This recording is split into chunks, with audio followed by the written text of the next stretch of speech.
यहाँ पर प्रसंग चल रहा है संपर्क तत्व। संपर्क तत्व किस प्रकार की भावना और कर्तव्य में आरूढ़ होना पड़ता है, इस प्रसंग को यहाँ पर आचार्य भगवान उपस्थित करते हैं।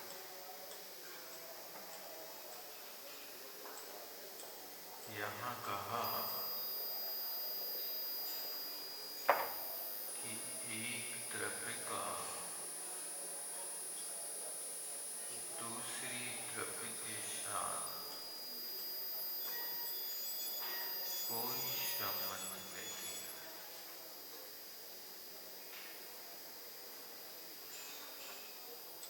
जब इस पंक्ति को पढ़ते हैं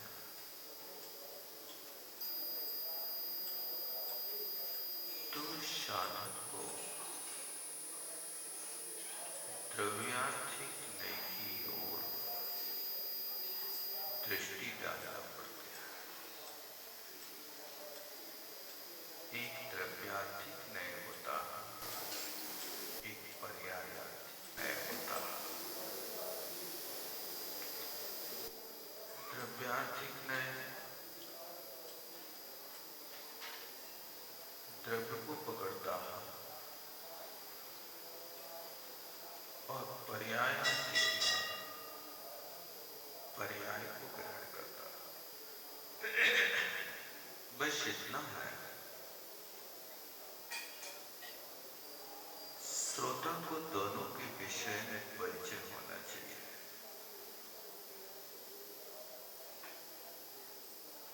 द्रव्य कितनी है,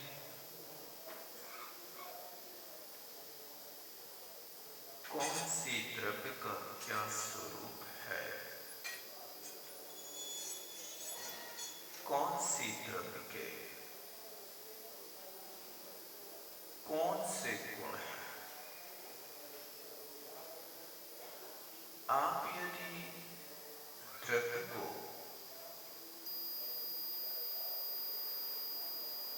गुणों से और पर्यायों से परिचित नहीं होंगे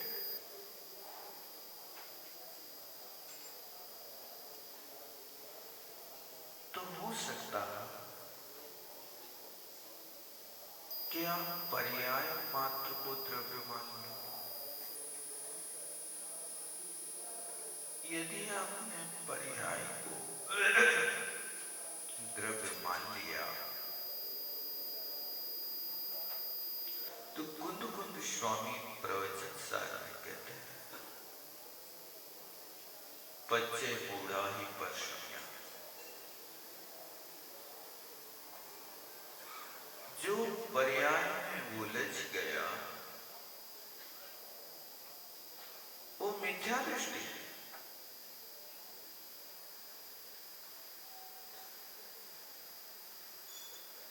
पर्याय किसकी है, पर्याय की उम्र कितनी है और द्रव्य की उम्र कितनी है। आप परिचय देते हैं तो आपका परिचय पर्याय से चलता है, द्रव्य से परिचय नहीं चलता। आपका नाम क्या है, फलाने चंद्र। कहाँ रहते हैं, उस जगह पर। उम्र कितनी है, इतनी।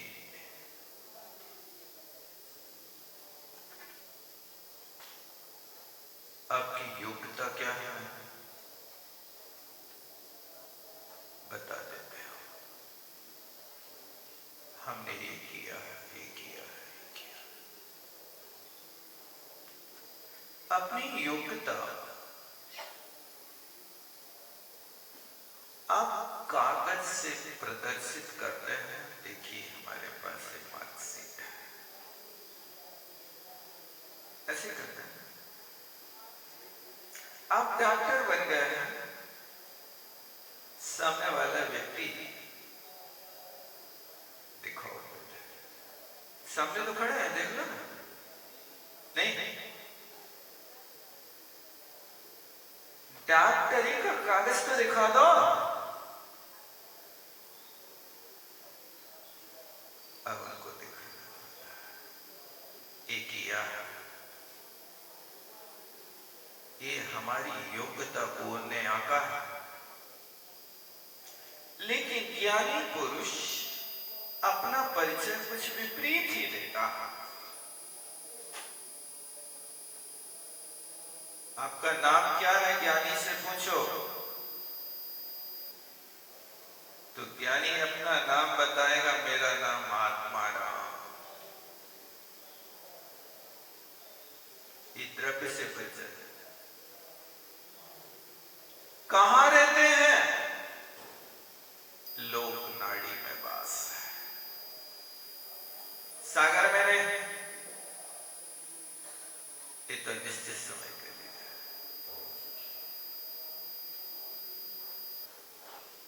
ये आपका क्षेत्र है, कहां से आए हैं भगवान जानता है। कहां जाएंगे भगवान जानता है। तुम कुछ नहीं जानो।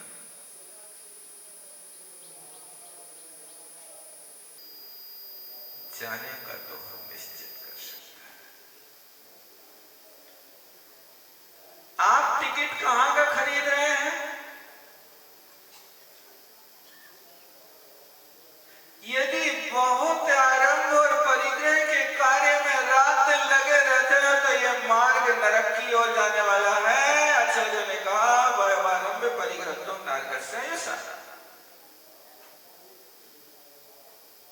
आप अपना भविष्य देखना चाहते हैं तो किसी के सामने हथेली मत फैलाओ।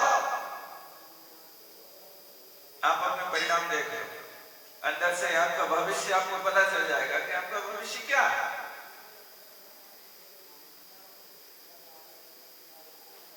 ये आचार्य ने रास्ता दिया कि पहला रास्ता वयमारंभ परिग्रह तुम नारकस्य ऐसा। इस रास्ते पर चलोगे तो नरक की ओर जाएगा। ये तो शास्त्रीय भाषा है भैया, हम तो जानते नहीं बहुत आरंभ और बहुत परिग्रह क्या होता है। कोई बात नहीं, पहले इतना तो सुन लो। आरंभ का अर्थ होता है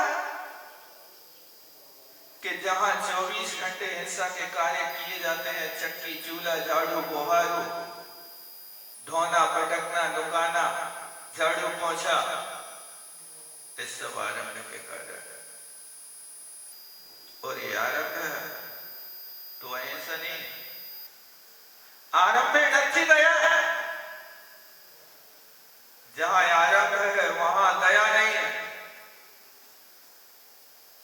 और धर्म कहां है, धम्मो दया विशुद्धो। जहां दया है वहां धर्म है। आरंभ में दया नहीं मतलब धर्मात्मा नहीं। परिग्रह किसे कहते हैं, मूर्छा परिग्रह। तुम्हारे पास बहुत सारी संपत्ति है, उसके बीच में रहते हुए भी आप उससे ऊपर रह सकते हैं।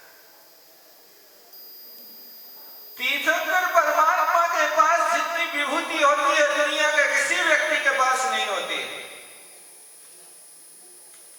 उनके बैठने की सभागार जो होती है वो थर्माकोल की बनी नहीं होती, बांसों की बल्ली से नहीं बनती, स्वर्ण और स्फटिक से बनने वाली दर्शनीय ऐसी ऐसी नाट्यशालाएं कि देवताओं के मन रम जाता है।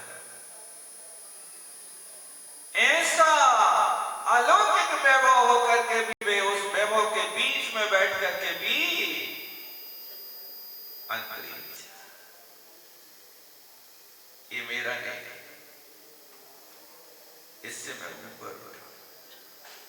आप भी उस वैभव के भीतर बैठे रहे, कोई बात नहीं, लेकिन वैभव से ऊपर उठे रहे। ये सब क्या है? किसी और का।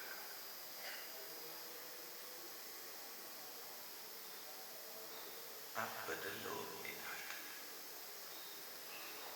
ये रास्ता परिग्रह का तो बहुत आरंभ और बहुत परिग्रह। इस रास्ते पर जो चलता है ये मार्ग नरक की ओर जाता है। माया त्रियज्ञोनस्य, माया चारी में दिन भर लिप्त रहने का नाम कपट, और ये रास्ता गैया बछिया बनाता, मच्छर खटमल बनाता, ये रास्ता सांप और सुअर बनाता। मंजूर है? नहीं। मायाचार छोटा मंजूर है? वो भी मंजूर है। फिर आप समझ लेना कि उस रास्ते को तुम्हारा सहयोग करने के लिए पारसनाथ भी तुम्हारा हाथ पकड़ने आ जाएंगे, चलो बेटा हम ले चलते हैं तुम्हारे लिए मोक्ष। तो भी तुम्हें कोई उस स्थान से जाने से बचा नहीं सकता, क्योंकि उन्हीं भगवान का पारसनाथ ने उपदेश दिया है कि माया त्रिगुण से, मायाचार करने से त्रेन चार्य का आश्रय होता है। त्रेन चायु की परिस्थिति आप नहीं समझते। सबसे ज्यादा कष्ट, उस सबसे ज्यादा काल यदि व्यतीत किया है जीव ने तो त्रेन गति में व्यतीत किया है। काल अनंत निगोद मजा, ये अनंत काल त्रेन गति में व्यतीत होता है। दूसरी गतियों का अनंत काल है ही नहीं। नरक में भी चला जाए तो 33 सागर से ज्यादा ठहर नहीं सकता। स्वर्ग चला जाए में त्याग के साथ तो 31 सागर से ज्यादा नहीं ठहर सकता। मनुष्य में जाएगा तो 3 पल्ले से ज्यादा नहीं रुकेगा। स्थायी निवास स्थान तो वो है जहां काल अनंत निगोद में, अनंत काल निगोद में रहे तो झूला झूलत रहे।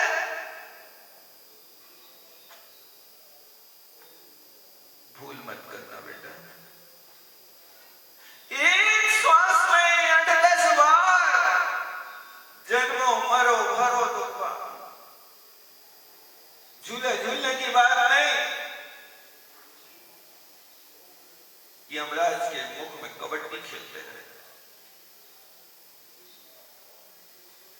एक श्वास में 18 बार, एक श्वास 5 सेकंड का समय लेती है।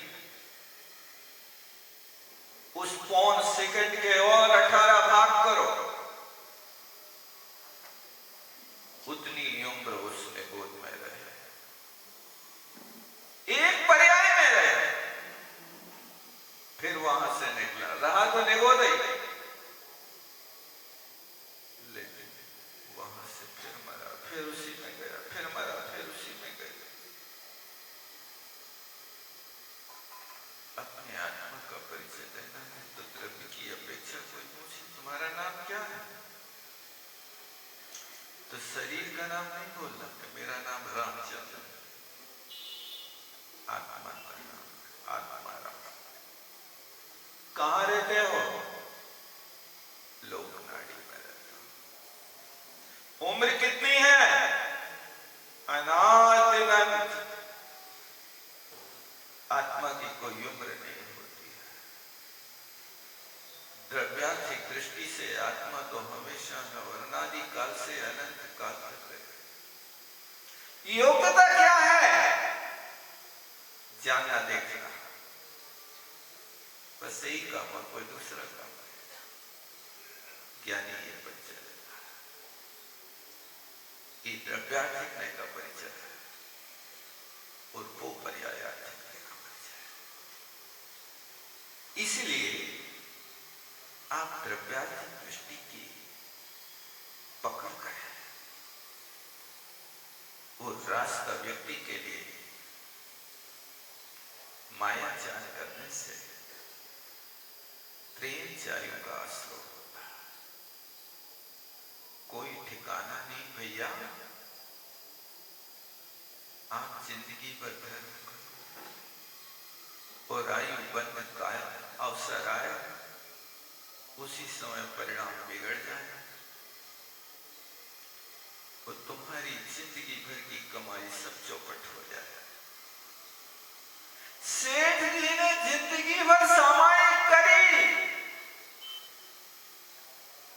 दीपक तेल से भर भर करके घड़ी नहीं देखी, तब तक सामायिक करेंगे जब तक दीपक का तेल खत्म नहीं होगा।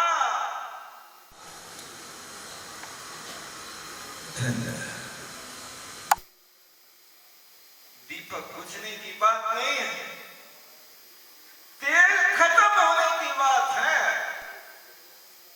बुझेगा तो फिर से जला लेंगे।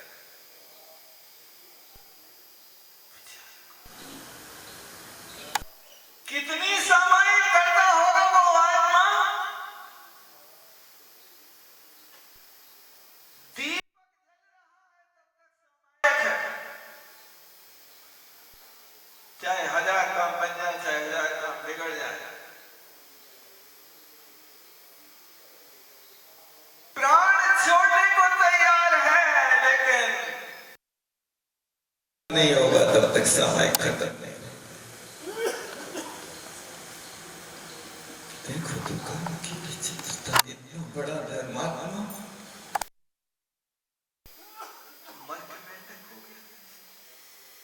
कौन विश्वास करेगा? लगता है कि ऐसे धर्मात्मा ही मर के मेंढक हुए। एक जैन सिद्धांत है, तुमने जीवन भर किया है, लेकिन आयु वंत के काल में क्या किया है आपने, ये बता दो। विद्यार्थी साल भर पढ़ता है, लेकिन 3 घंटे के भीतर तुम्हारी पढ़ाई का आकलन कर लिया जाता है। तुमने क्या पढ़ा? आप अपने मुख से कहते रहो हमने साल भर पढ़ा, साल भर पढ़ा, बताओ नहीं। 3 घंटे में तुम्हारी योग्यता जा जाएगी। उस 3 घंटे में तुमने क्या लिखा है? साल भर पढ़ा है, 3 घंटे लिखना है, पढ़ना नहीं।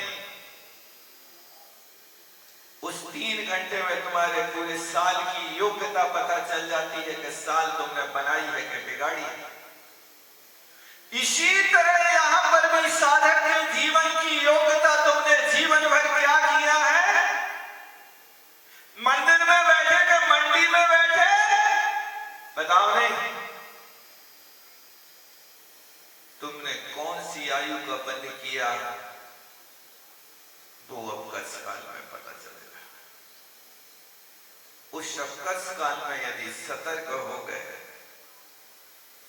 तो भी तुम ऊंचे उठ सकते हो। और जिंदगी भर ऊंचे उठे रहो अपनी बुद्धि से, और उस परीक्षा के काल में यदि तुम नहीं संभल पाए तो मेंढक बन जाओ। मंदिर में बैठा बैठा बेचारा जीव मेंढक बन रहा है, और यहां पर जंगल में रहने वाला वो जीवन भर मांसाहारी, वो सब कस काल में छलांग लगा गया। वो जीव जिसने जीवन भर रहने का काल दिखाया, और उसने उस अंतकाल में ऐसी दृढ़ श्रद्धा के साथ त्याग किया, मर जाओ लेकिन नियम अंत समय का वो 3 दिन के काल में उसने वो कमाई करी जो उसने 30 बरस नहीं 300 वर्ष में नहीं कर पाई, और काम कर गया। सतर्क रहना। तो ये मायाचार का जो फल है, ये आयु बंध से संबंध रहता है। कितनी जटिलता के साथ, कुटिलता के साथ उस समय आप कार्य कर रहे हो, उतनी सघनता के साथ में उस कर्म का बंध होगा। इसलिए मायाचार का रास्ता त्रेंच गति की ओर जाता है, और अल्प आरंभ और अल्प परिग्रह का रास्ता व्यक्ति को मनुष्य बना देता है। सराज संयम, संयमा संयम के परिणाम व्यक्ति के लिए देव बना देता है, और वीतराग चारित्र के परिणाम व्यक्ति को सिद्ध बना देते हैं। अब आप देख लिए रास्ते निकले हैं, रास्तों में से आपके कदम कौन से रास्ते में चल रहे हैं। वह आरंभ परिग्रह की ओर तो दृष्टि नहीं है, मायाचार में प्रतिपल संलग्न तो नहीं है। पल पल में मायाचार होता है। आप कभी भी सत्य का प्रयोग नहीं कर सकते। आप घर से निकले हैं थैला लेके, आपके पड़ोसी भाई ने पूछ लिया, भैया कहाँ जा रहे हैं? कहूं नहीं, जाता रहे। वो कह रहे कहूं नहीं, वो लौट के आए थैला भर के। भैया काल आया, कछु नहीं। अरे क्या कर रहे हैं आपने? ये क्या किया? सामने वाले ने प्रश्न किया था तो उत्तर दे रहे थे, बाजार जा रहे हैं। कहीं नहीं और बाजार, इन दोनों में देखो वर्ण किसमें ज्यादा है? कहीं नहीं जा रहे, इसमें 7 वर्ण है, और बाजार जा रहे हैं, इसमें 5 ही वर्ण है। सही हुआ, लेकिन आपने सही नहीं बताया। बता देते बाजार जा रहे थे, तुम्हारी कौन सी वहां पर इज्जत उड़ जाती। कुटिलता से तो बच जाते वैसे। और कछु नहीं लाए और सब्जी लाए, तुम्हारी सब्जी छोड़ा देता ना क्या? एक तो कुटिलता का परिणाम भरा हुआ। चलते फिरते, उठते बैठते, खाते पीते, बस वही लगा रहता, वही लगा रहता है। आप बोलते तो हो भगवान से कि हे परमात्मा, सरल सत्य व्यवहार करूं, सरल सत्य व्यवहार करूं,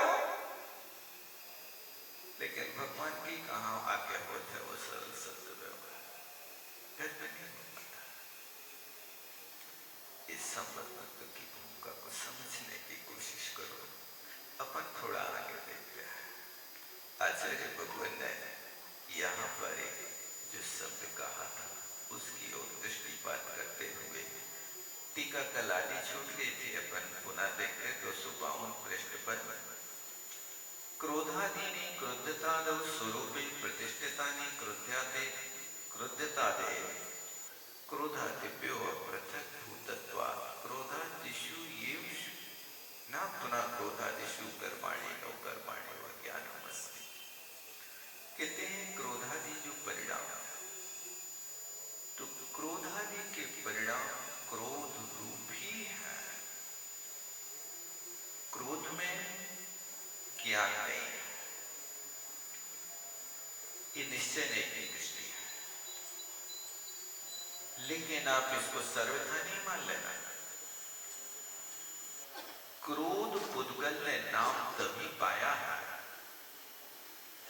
जब उसने आत्मा के साथ संपर्क किया है। आत्मा की परिणति, क्रोधादि कषायों की परिणति, इन दोनों की एक में परिणति का होना तभी कषाय बनती है। सर्वथा अलग नहीं कर देना कि क्रोध आत्मा में अलग पड़ा है, अलग नहीं पड़ा है। लोग इस प्रकार से कह देते हैं कि आत्मा और कषाय तो बिल्कुल अलग अलग है। जैसे दूध में घी डाला, दूध में घी डाला और दूध में पानी डाला, दोनों चीजों को ध्यान देना। दूध में घी डाला और दूध में पानी डाला, ये दोनों एक में हो जाएंगे क्या? दूध में घी डालोगे तो क्या होगा? घी तो ऊपर ऊपर तैरता रहेगा, और दूध में पानी डाला तो एक में हो जाएगा। तो लोग व्याख्यान करते हैं कि आत्मा के साथ क्रोधादि का संबंध दूध में घी की तरह है, कि जैसे दूध में घी डाल दिया तो वो ऊपर ऊपर तैरा, इसी तरह आत्मा में क्रोधादि कषाय ऊपर ऊपर तैर रही। भैया जो ऊपर ऊपर तैर रहा है तो उसको ऊपर से उठा लो, ऐसे नहीं उठा सकते। आपके दूध में घी डाल दिया, अब तुम्हें घी पसंद नहीं है, तुम्हें कफ बनता है तो चम्मच से उठा के अलग कर दो, ऐसा होता है। लेकिन दूध में पानी मिला दिया तो चम्मच से उठा सकते क्या? नहीं उठा सकते। देखो दोनों चीजों में क्या अंतर है। आत्मा के साथ क्रोधादि भावों का संबंध दूध पानी की तरह है, दूध में डाले हुए घी की तरह नहीं है। ये दूध पानी के संबंध को संश्लेष संबंध कहते हैं, और दूध में घी डाला, इस संबंध को संयोग संबंध कहते हैं। संबंध बिगड़ जाता है, दोनों अलग अलग हो जाते। जो संश्लेष संबंध होता है वो वस्तु में एक क्षेत्राओं का ही वो करके रहता है, और जो संयोग संबंध होता है वो वस्तु से अलग कर दिया जाता है। दोनों में अंतर समझना। तो आत्मा के साथ क्रोध आदि कषायों का कौन सा संबंध है भैया? संश्लेष संबंध के संयोग संबंध नहीं है पता तुम लोगों को? इस संश्लेष संबंध है। संश्लेष का अर्थ दूध में पानी डाला तो वो पानी दूध के एक क्षेत्र में नहीं तैर रहा, सर्वांग में जाकर के पानी ने अपना अधिकार जमा लिया, और दूध के एक एक प्रदेश की स्निग्धता को उसने न्यून किया है, पतला दूध कर दिया। इसी तरह वो क्रोधादि कषायें आत्मा के साथ मिली तो आत्मा के ज्ञान दर्शन आदि गुण थे, उन गुणों के ऊपर आवरण आ गया। उन गुणों का वहां पर जितने रूप में प्रकट होना था वो प्रकट नहीं हो पाता है। ये अंतर है। देखो आप समय साथ तो पढ़ रहे हो, लेकिन दूध में पानी के स्थान पर दूध में घी की तरह तुमने दृष्टांत समझ लिया क्रोधादि कषायों का, तो तुम्हारी समझ ना समझ में चली जाएगी। क्यों? क्योंकि तुम्हारा जब जी चाहे तब निकाल के रख दोगे, होगा ना ऐसा? और यदि ऐसा संबंध है घी की तरह आत्मा के साथ क्रोधादि कषायों का, तो फिर भैया काय हो भटक रहे, काय को कसाई की भट्टी जला रहे हो, निकाल के नहीं फेंक पा रहे। तुम्हारी ताकत ऐसी नहीं है कि तुम घी से जैसे निकाल लेते हो, चम्मच से घी निकाल लेते हो, ऐसे आप अपनी बुद्धि से और कषाय निकाल लो। उस कषाय को नष्ट करने के लिए कुछ दूसरे कार्य करना पड़ते हैं। 3 करण के परिणाम करना पड़ते हैं। अधाकरण, अपूर्वकरण, निवृत्तिकरण के परिणाम करना पड़ते हैं। प्रतिपल उनके साथ ज्ञानमयी दृष्टि होकर के साधना करना पड़ती, तब कहीं जाकर के वो कर्म एक साथ नहीं, क्रम क्रम से टुकड़ों टुकड़ों में निकल करके अलग होता है, कभी एक साथ नहीं निकलता है। इनका कहना समझाने का तरीका अलग है, लेकिन वस्तु स्वरूप की धारणा लोग ऐसी बना लेते हैं, हम तो जब चाहें तब निकाल के फेंक दें, हमारा स्वभाव ही नहीं। क्यों? जड़ की क्रिया जड़ में हो रही, चेतन की क्रिया चेतन में हो रही। आप लोग पढ़ते भी हो, जड़ चेतन की परिणति सब अपने अपने में हो रही है। ऐसा एकांत नहीं है, जड़ की परिणति जड़ में हो रही है। इसका अभिप्राय है कि जड़ कभी जो रूप रस गंध वाला है वो अपने स्वभाव का त्याग नहीं करेगा, लेकिन जड़ को यदि संयोग किसी दूसरी वस्तु का मिल जाए और उसके परिणमन की शक्ति हो जाए तो वो परिणमन कर सकता है। देखो, संयोग के साथ में जैसे शराब जब तक बोतल में रखी है तब तक बोतल को कभी नशा नहीं चढ़ता। चढ़ा कभी बोतल नाचती है? देखा कभी आप लोगों ने? नहीं देखा। वो बोतल कभी नहीं नाचती, लेकिन वो शराब बोतल से निकल के यहाँ जीभ पे आ जाए, शरीर में चली जाए, तो आप कहो कि जैसे बोतल में रखी वैसे पेट में रखी, क्या अंतर है? भूल मत कर लेना बेटा, बोतल नहीं नाचेगी, पेट में पहुंचते पागल हो जाओगे, किसी नाली में पड़े रहोगे, ठिकाना नहीं। एक जैनी भाई के एक लड़के ने शराब पी ली, अब वो जाकर के छत में घूम रहा था रात के 2 बजे शराब पी करके। अब वो रात के 2 बजे अंधेरे में छत पे घूम रहा और मकान के पीछे गोबर की गुबार बहुत बड़ी थी। उसके घर में 30-40 भैंसियां थी भैया। अब वो इतना टनों टन गोबर पड़ा और वो घूमते घूमते पता नहीं कैसे वो था और वहां जाकर के रात के 2 बजे गोबर में गिर गया, और गोबर में गीले गोबर में गिरा तो गड़ गया उसमें। रात को देखा, कोई ने देखा नहीं रात में। सुबह देखा तो बल्लू कहां गो? दरवाजे तो खुले नहीं।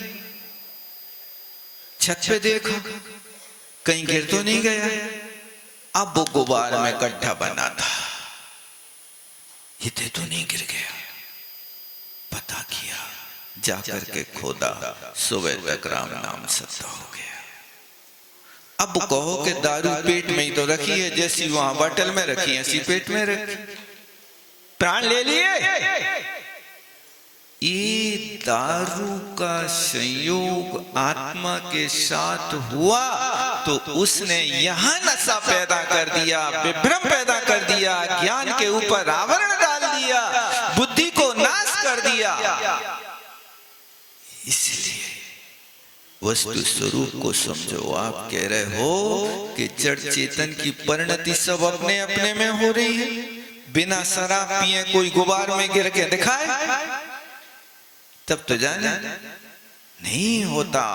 इन दोनों चीजों को समझने की कोशिश करो कि जब तक आत्मा के साथ उस पुद्गल का संश्लेष संबंध नहीं हुआ तब तक के लिए तो जड़ चेतन की परिणति अपनी अपनी होगी, लेकिन संश्लेष संबंध होने पर जड़ का प्रभाव चेतन के ऊपर पड़ता है। और वो चेतन आज तक आपके पास इतना ज्ञान है कि तीनों लोगों की वस्तु आप ऐसी जान सकते हो जैसे हाथ पर रखे आंवले को जानते हो, लेकिन उस पुद्गल ने तुम्हारे ऊपर इतना बड़ा साम्राज्य जमा दिया कि कोई तुमसे पूछे कि भैया बता तुम्हारे पीछे कौन बैठे, बता दो, मुड़ के देखना पड़ेगा, देखो कौन कौन बैठा है।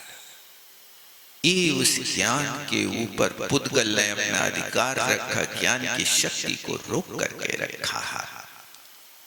इसलिए यहाँ पर इस बात को समझना कि दो न, एक शुद्ध नय और एक अशुद्ध नय। शुद्ध नय की अपेक्षा से क्रोध आदि कसाएं जड़ हैं, पौद्गलिक हैं, लेकिन अशुद्ध निश्चय नय की अपेक्षा से ये आत्मा के साथ मिल गए तो ये जीव के हैं, एक नहीं कह सकते। आपसे कोई पूछे भैया एक बात बताओ, आप लोग ग्रस्त हैं, अच्छे अनुभवी हैं, बच्चा किसका है? माता का है कि पिता का है? अच्छे सोच के बताना, और ना बता सको तो कल बता देना, हम आगे चलते हैं। पता है किसका है? 100 नंबर लेके आना, गलत नहीं बता देना। देखो कोई नहीं बता रहा है, दोनों का है या एक का? ईमानदारी से सोचो, बच्चा माता का है कि पिता का है? एक का नहीं है।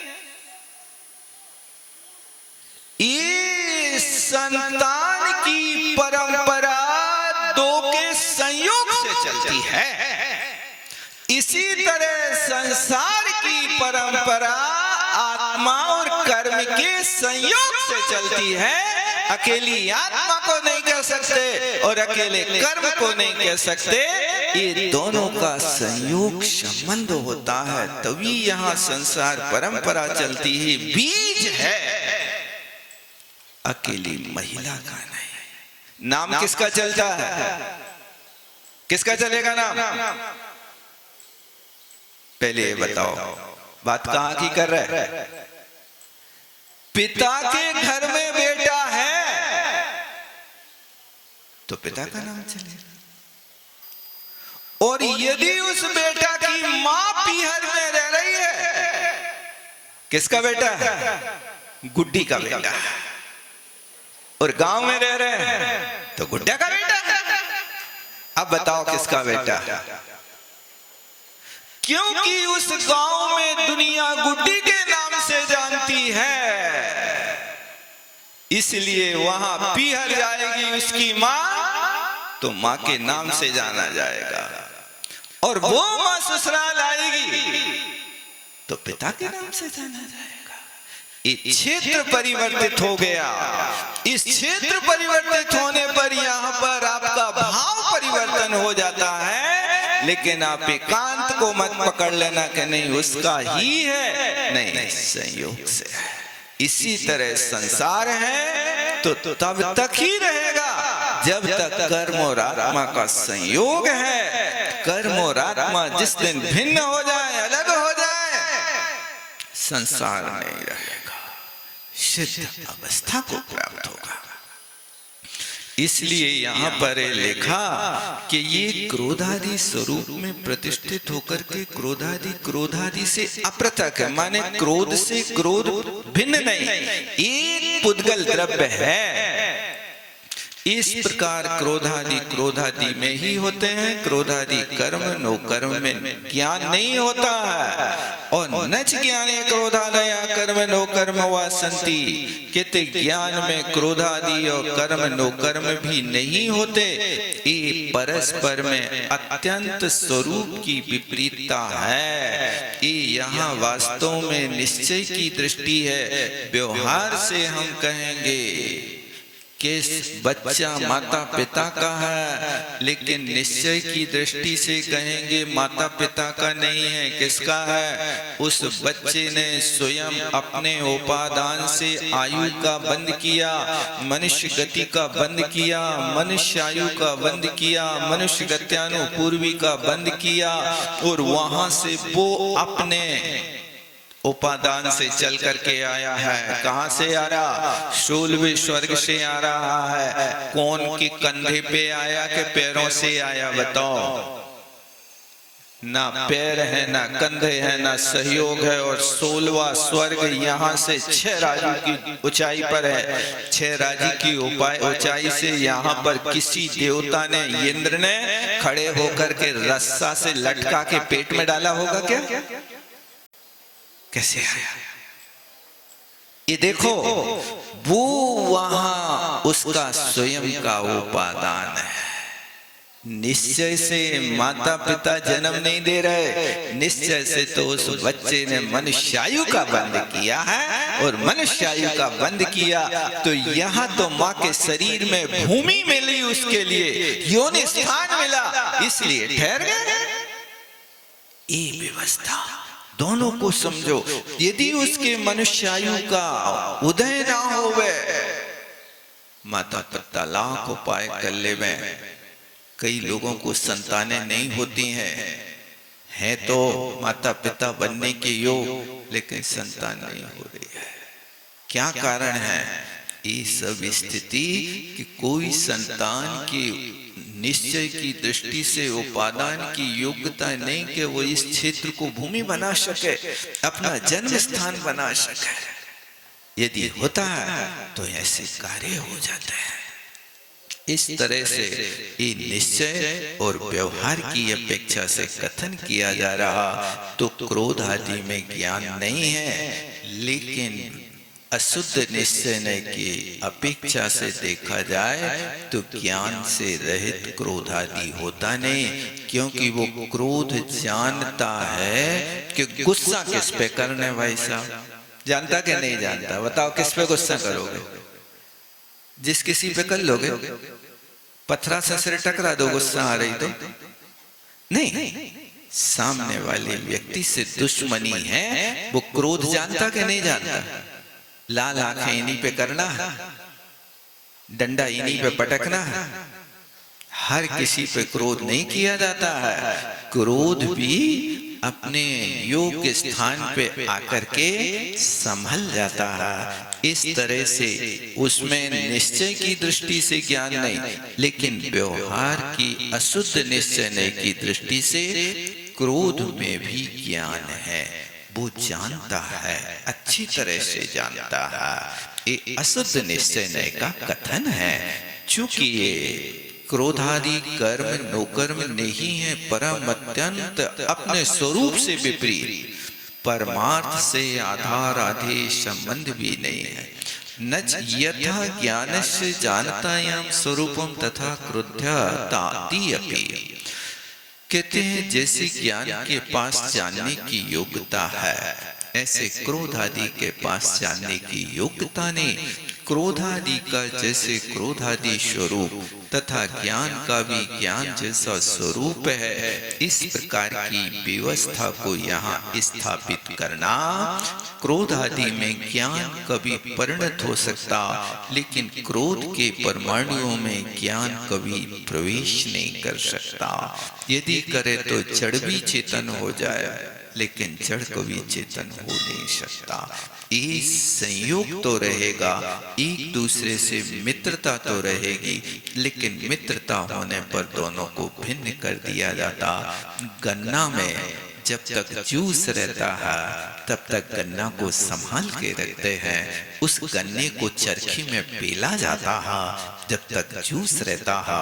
और जैसे ही गन्ने से जूस बाहर निकल करके आता है तो गन्ने के जो वास्तविक, अब क्या बचा, छिलके बचे ना, उन छिलकों को कचरा घर में डाल दिया जाता और जूस के लिए गिलास में भर करके सावधानी से रख लिया जाता है। इसी तरह जैसे गन्ना का जूस के साथ जब तक संबंध है तब तक उस गन्ने को संभालते हैं, लपेट के रखते हैं, गीला कपड़ा रखते हैं, उसको फेंकते नहीं हैं, और निकला रस फेंक दिया जाता है।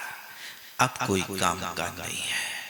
इसी तरह आत्मा के साथ में कर्म नौकर जब तक है तब तक संसारी अवस्था और कर्म नौकर्म से मुक्त आत्मा होती है तो आत्मा रूपी जूश को सिद्धालय में विराजमान कर दिया जाता है और शरीर रूपी गन्ने के छिलके को यहाँ पुद्गल में मिला दिया जाता है। इस तरह इन दोनों के स्वरूप को समझना, एकांत को मत समझना। कई लोग बड़े एकांत में पड़ गए हैं और वे कहते मैं शुद्ध बुद्ध हूँ, ज्ञाता दृष्टा हूँ, मैं सिद्ध हूँ, जैसा हूँ, मैं तो सिर्फ जो सिद्ध परमात्मा सुख भोग रहे वो ही सुख में भोग रहा हूँ। भैया सिद्धों का आवरणवाद मत करो। तुम्हें कहाँ सिद्धों की ये कंश उनके पास आत्मिक सुख है और हमारे पास इंद्रिय सुख है, पराधीन सुख है। हम परवस्तु में सुख मान रहे, वे अपनी निज वस्तु का आनंद ले रहे हैं। आपका सुख कैसा है बताओ? नहीं, सुख किस में खोज रहे हो आप भोजन में सुख खोज रहे, अच्छे कपड़ों में सुख खोज रहे, आप वो जड़ की बने हुए सोने चांदी के आभूषणों में सुख खोज रहे। ये तो सब पराधीन है। स्वाधीनता तो वो वस्तु है जो अंदर से आने वाला सुख, उस सुख की अलौकिक दशा होती है, वो कहा नहीं जा सकता। नच यथा ज्ञान से जानता स्वरूपम तथा क्रोधता भी। कैसे ज्ञान का तो ज्ञान स्वरूप है, क्रोधादि करना ज्ञान का स्वरूप नहीं है। क्रोधादि का यथा क्रोधतादि स्वरूपम तथा जानता भी कथंचना भी व्यवस्था पे तुम शक्य। इस प्रकार क्रोधादि ज्ञान का स्वरूप नहीं हो सकता है, क्योंकि ज्ञान जानने से क्रोधादि का स्वभाव भेदेन उद्भासमानत्वात्, दोनों में भेद दिखाई देता है। ज्ञान जब काम करता है तो परम वीतराग शांत परिणाम होते हैं, और उस ज्ञान में मिला हुआ क्रोध काम करता है तो व्यक्ति का स्वरूप बदल जाता है। देखो, ज्ञान से मिश्रित क्रोध करता तो आंखें लाल हो जाती हैं, हृदय में स्पंदन हो जाता है, ओठों में कंपन होने लगती है, हाथ पैर कांपने लगते हैं, तुम्हारी शब्द वर्गणा बिगड़ जाती है। ज्ञानी के शब्दों में हमेशा व्यक्ति को संतोष उत्पन्न करने की कला होती है, और क्रोधी व्यक्ति हमेशा अपने शब्द फेंकता है तो ऐसा लगता जैसे कोई बड़े बड़े अंगारे फेंक रहा हो। ऐसी दोनों की दशा एक भेद दृष्टि गोचर होता। आपके शब्दों ही से पता चल जाता है कि आप नाराज हैं कि आप प्रसन्न हैं, आप ज्ञानी हैं कि अज्ञानी हैं, ये आपके शब्द बता देते हैं। इस प्रकार स्वभाव से ये दोनों प्रकट हो जाते हैं। वस्तु भेदेव इति, ये वस्तु का भेद, लेकिन ज्ञान और अज्ञान इन दोनों का आधार अधेय संबंध नहीं। और दूसरी बात कहते कि किंच यदा किल एकम एव आकाशम स्वबुद्धि अधिरोप्य आधार आधेय भावो विभाव्यते तथा शेष द्रव्यांतर अधि रूप निरोधादेव बुद्धि भिन्नादि करणापेक्षा प्रभवती। कहते हैं आचार्य महाराज इस बात से प्रकट करना चाहते हैं कि जैसे एक आकाश है, उस आकाश द्रव्य को स्वबुद्धि अधिरूप, अपनी बुद्धि में अधिरूप माने स्थापित करके आधार आधेय भाव बनाया जाता है। जैसे कहते हैं कि आप कहाँ रहते हैं, इस स्थान पर रहते हैं। आप यहाँ रह रहे हैं कि आकाश में रह रहे हैं, कहाँ रह रहे हैं? आपका वास्तव में अवगाहन तो आकाश में है, लोकाकाशेव गहा। सभी द्रव्यों का अवगाहन लोकाकाश है, लेकिन आज तक कोई नहीं कहता कि हम आकाश में रह रहे। हर व्यक्ति कहता हम सागर में रह रहे, जबलपुर में रह रहे, भोपाल में रह रहे, आकाश में नहीं रह रहे। मूलभूत चीज को भूले हो आप। चाहे भोपाल हो, चाहे सागर हो, सारी दुनिया में आकाश व्याप्त है। लोकाकाश सारी छहों द्रव्यों का अवगाहन दे रहा है। देखा जाए तो 6 द्रव्यों में आवास मंत्री का काम कौन करता है? आकाश द्रव्य करता है, लेकिन तुम आज तक उसके नाम नहीं लेते आकाश के। इसी तरह यहाँ पर भी आत्मा है, लेकिन आत्मा से परिचय नहीं हो करके आज तक व्यक्ति कर्मों के गीत गाता है। हम कितने अच्छे लग रहे हैं, बाहरी वस्तु की चमक दमक, बाहरी वस्तु में सुख दुख की कल्पना, वो कल्पना करता है और कल्पना करते सुख पैदा हो जाता है या दुख पैदा हो जाता है। बस आपके अनुकूल हो जाए तो सुख हो जाए, और आपके प्रतिकूल हो जाए तो उसी वस्तु से दुख पैदा हो जाता है। ऐसे दोनों के भिन्न अधिकरण है। तद अप्रभवे, उसके उत्पन्न नहीं होने पर एक आकाश ही आकाश प्रतिष्ठित है। इस प्रकार नाम पर आधार आधेय प्रतिभाति निश्चय से कहा जाता को तिष्ठति भगवान आत्मनि। आप कहाँ रहते हैं? आत्मा में रहते हैं। व्यवहार में से हम या किसी क्षेत्र का नाम ले लेते हैं या आकाश का नाम ले लेते हैं। इस प्रकार यदा एकमेव ज्ञानम सुबुद्धि अधिरोप्य आधार आदि भावो विवाप्यते तदा शेष द्रव्यांतर अधिरोप निरोधादेव बुद्धिर न भिन्नाधिकरणापेक्षा प्रभवति। कहते जिस समय आत्मा एक ज्ञान को ही अपनी बुद्धि में स्थापित कर लेता है तो ज्ञान का आधार आदि संबंध आत्मा में ही है, शेष द्रव्यों के साथ उसका निरोध है। ऐसे भिन्न अधिकरण की अपेक्षा वो नहीं माना जाता। और तद अप्रभविच एकम ज्ञानम एव एकस्मिन् ज्ञान एव प्रतिष्ठितम। वास्तव में देखा जाए तो ज्ञान ज्ञान में ही प्रतिष्ठित है। इस प्रकार दूसरी वस्तु के साथ आधार आदि संबंध नहीं बनता। ततो ज्ञानम एव ज्ञाने एव, इसलिए बात सिद्ध हुई ज्ञान ज्ञान में ही है। क्रोधा दया एव क्रोधादिषु इतु साधु सिद्धम भेद विज्ञानम, और क्रोधादि क्रोधादि में है। इस प्रकार का यदि तुम विभाग करते हो तो ये वास्तव में इसी का नाम भेद विज्ञान है।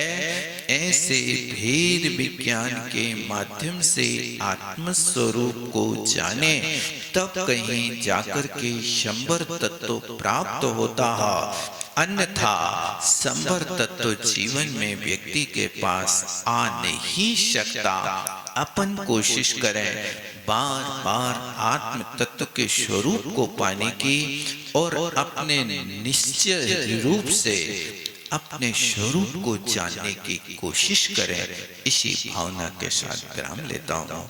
बोलो आचार्य गुरुवर विद्यासागर जी महाराज की।